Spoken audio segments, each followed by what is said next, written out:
My name is Julie. Welcome to my channel, or welcome back to my channel.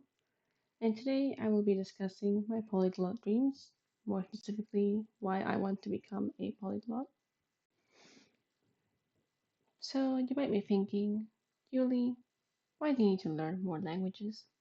You can speak English and Spanish, which are two languages that are spoken by millions of people around the world.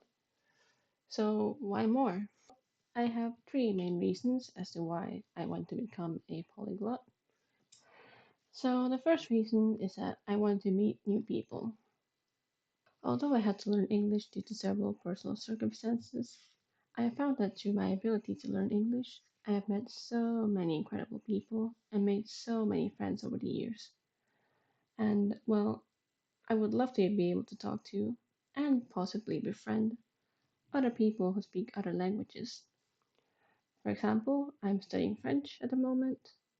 If I eventually become fluent in French, I can speak to French speakers and learn more about them.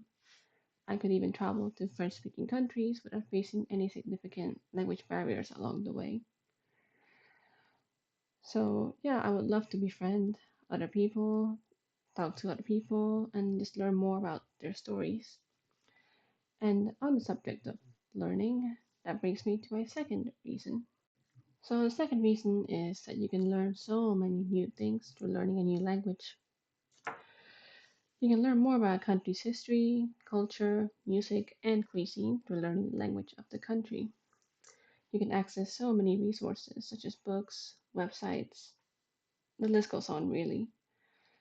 Without the language barrier present, you can learn so many things, especially the resources that may not be available in English or your native language. So, as an example, I am learning Japanese at the moment. So, if I were to become fluent in the language, I could access so many different Japanese language resources, such as websites, books, documentaries, TV shows, just anything that's only available in Japanese and not translated. I could even interact with the local people and learn more about their stories and their respective towns and cultures. I can just learn so much from just learning one language. Imagine how much you could learn by learning multiple. And that brings me to my third reason, which is the sense of accomplishment. So, as you can imagine, language learning is far from an easy process.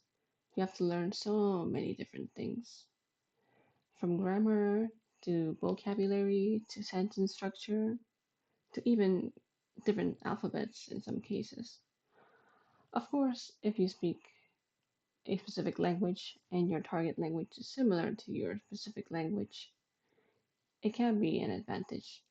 So, for example, my native language is Spanish, and since I'm learning French, there are certain words and grammar rules that are very similar, and thus I can just learn things without referring to the textbook or translations. But in the case of Japanese, which is an entirely different language, yeah, the journey is very, very long.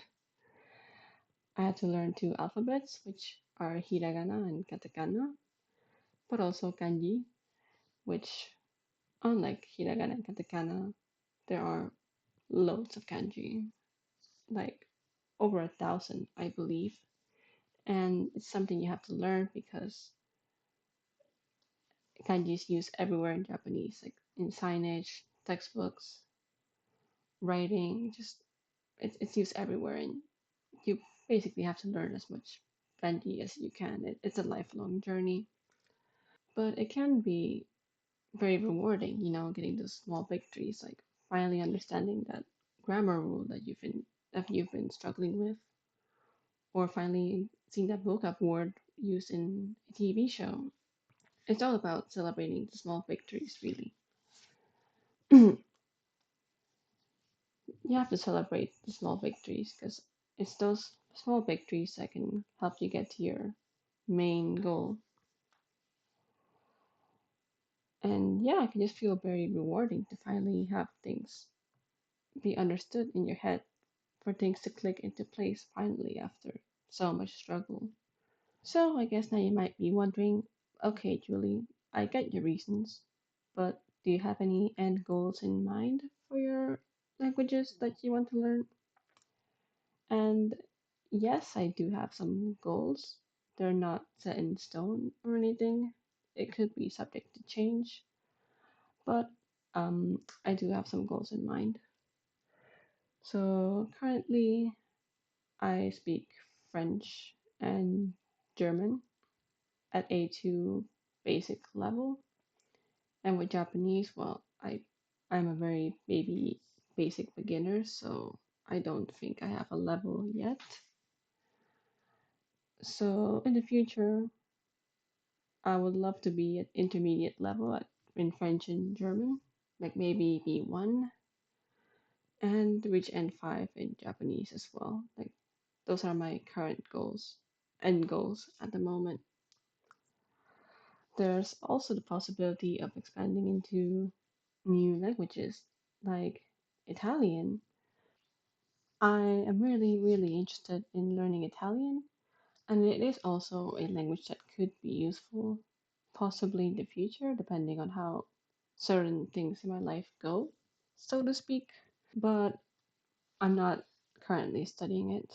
At the moment, I'm mainly focusing on French and Japanese, although I do hope to get back into German at some point, since that's also a language I have been studying for a long time and have a lot of passion for.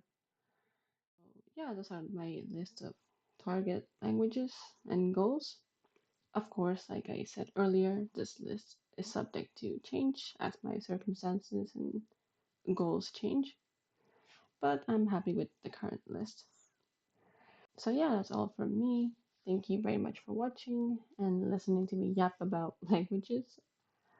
Do let me know if you want to see more videos on language learning.